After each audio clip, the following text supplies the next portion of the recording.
to get a lot of things misunderstood, such as conspiracy theories and Illuminati. Conspiracy theories and all that shit. Okay, that's all I wanted to know. But I don't think.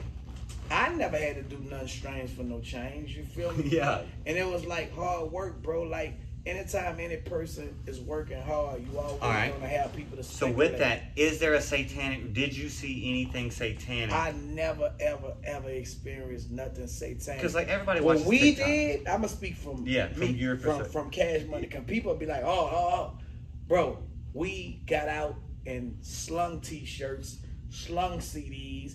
Went in the trenches, went in the hoods, went on the road, working like a Hebrew slave. You had to put in the old. That was we the work. put in work. I remember coming to Atlanta at the Freaknik, jumping off the bus. We the artists with Hot Boy, whatever product was coming up, whatever song or album or single was coming up.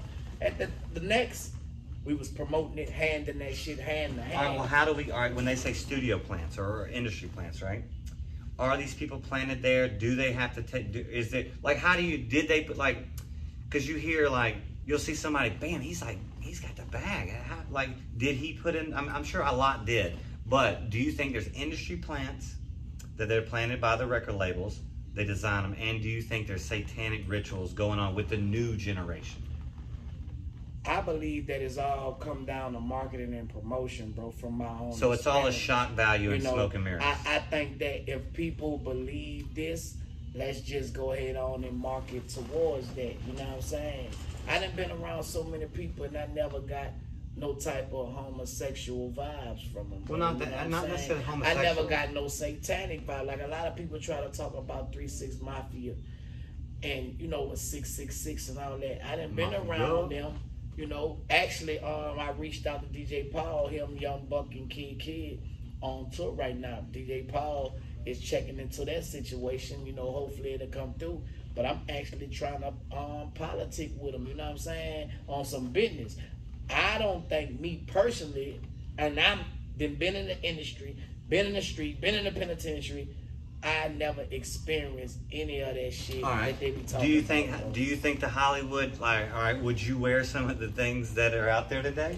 You talking about like far as the clothes? I'm talking. I don't like to wear tight clothes. All right, you know how there's a conspiracy out there that they make men wear dresses before you get to the next level, comedians and shit, right? Nah, bro, I'm gonna keep it real. Would you wear some funky ass shit like that? I'm not about to wear nothing that's booty tight. I mean, either. You feel me? Like I don't even like wearing tighty whities. You know what I'm saying? Like I don't like wearing that shit for my wife. Man. I'm married. You know what I'm saying? She better not bring me no damn tighty whities, man. You know what I'm saying? I like my shit swing and bang. You know what I'm saying? Yeah, I was just curious about the because you know I'm into social media. I scroll through it and I just see a lot of weird shit. And then I you know you go down the rabbit holes of what's going on with the world today. And you know I was just curious if you know if they punk them out first to see if they gonna work for them. I wish one of these motherfucking big companies ever came to me playing on me, man. They gonna see the Young Turk come out because I'm CFO tab now, and if they ever came to me. Anybody that I rock with, bro, and say y'all gotta do something strange to rearrange, you know what I'm saying? Something strange to go to the next level. You feel me? Like, nah, bro. I don't believe that shit happens to real motherfuckers, but some people will be willing to sell their soul and their booty hole to do whatever. So when they say sell your soul, right? You can't necessarily sell your soul. So is that your beliefs, so your morals, your principles of what you stand up for? I was curious if it was ownership of your So if you say, you know what, this is something that I never do. I never go against my partner that I grew up with. And then you have somebody that's a billionaire come to you and make you go against your partner that you grew up with.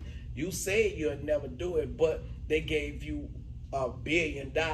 You went against what you said you won't never do. So your words no good. Yeah, you're so gone. That's to me is selling your soul. You know what I'm saying? Your concept of what's right, what's wrong, far as you as a human being. You know what I'm talking about? Mm-hmm. So, but I never had to do any of those rituals, man. If it is rituals, you know, you see a lot of satanic looking things if you do research, like far as with the award shows and whatever, man. But I don't get into that. I just feel like people be talented. A lot of people work hard and they like get big breaks, bro. correct. Like we work hard and we got big breaks. And if you didn't work, you know what I'm saying, you fumble. We had this thing called fumbling. Like I fumbled on Bling Bling.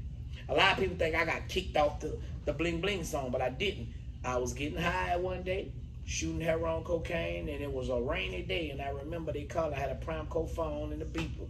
They were blowing me up.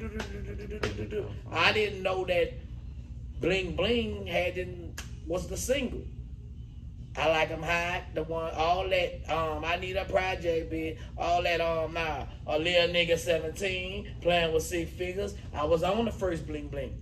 Wayne was a studio rat, like he was in that motherfucker like a rat on. But that's cheese. How you should be. You working, you feel me? Yeah. He was young, he was focused, and anytime any one of us, he's still killing it, right? Anytime any one of us fumble, bro, he was there to pick it up. And that's how Wayne rose above everything, bro. He was just a workaholic. And I love him for that, bro. And I learned that from Wayne. Like right now, man, Wayne, he won't quit. Did you know he was legendary back then? I always knew Wayne was legendary because of his work ethic and what he did, bro. Me and him would be in a hotel room, and he used to make me right. I used to want to get high. I'd be on powder, sweating like a motherfucker, but I'd make him think that I'm working out, man. I've been working out, man. I didn't snort some powder or something, but he ain't know that I'm high. I'm a youngster getting high. Wayne writing them raps. He had book sack. He been on Jay-Z. That's that rock and roll. You know, shit, like he been a Jay-Z fan. Birdman used to get mad about that shit. Like, man, we from the South, but Wayne always idolized like Jay-Z and like East Coast. Like he always been like that. So when I see Wayne as big as he is, bro, when I came home from prison, doing what he did, man, it wasn't no shock value to me because I knew. You knew he was gone. Yeah. Do you think the South has more hits than the North? Do you think we got our own collection? I think we just made a name for ourselves, bro, because when Master P and them was coming out, bro, they looked at the South as country. Like, they used to have on these big Versace, you know, suits and all this, big collars, and, you know, the suits they had, all the colors. Yeah, the last Donna had all that. So the people up north and the East Coast, especially in New York, they looked at the South as their country. Then when we went to the Soul Train Award, the Source Award, we had on T-shirts, Jabos, and Reeboks. And we in that being loud, thugging. Man, who them niggas is? Yeah, but and Birdman, the #1 stunner, he gonna talk his shit, pop his shit, he gonna kick it off. So when we did that, they respected the South, and we had something to say from there. You know what I'm saying? I feel like Cash Money opened up the door, bro. I feel like Cash Money opened up the door. Outkast been doing what they was doing. With the South got something to say. You know what I'm saying? With the South got something to say. But I feel like we made people like respect the South as a whole, because everybody in the South, to me, we had to get creative and make a way. And that's not to take away from nobody, even with Master P now, man. Like, we all paved the way. Jay Prince, Master P, Birdman, Outkast, Atlanta, we had the whole South. Yeah, like the South, the whole motherfucking South had something to say, and we sang it, and I don't feel like we ever gonna lose it again, bro. We made some classic shit. Like it's too much. It's too many people in the South, and we come from nothing. So, you know what I'm saying? We always knowing how to make something out of nothing, bro. And I think that's the advantage that we got. You know we've been country. And that's what it is. You can call it country. We call it thugging. You know what I'm saying? Put it together. That's country thugging. Taking hardship, using God's gift in spite of negativity. You did. Telling the truth, not hating. Kirk and Turk.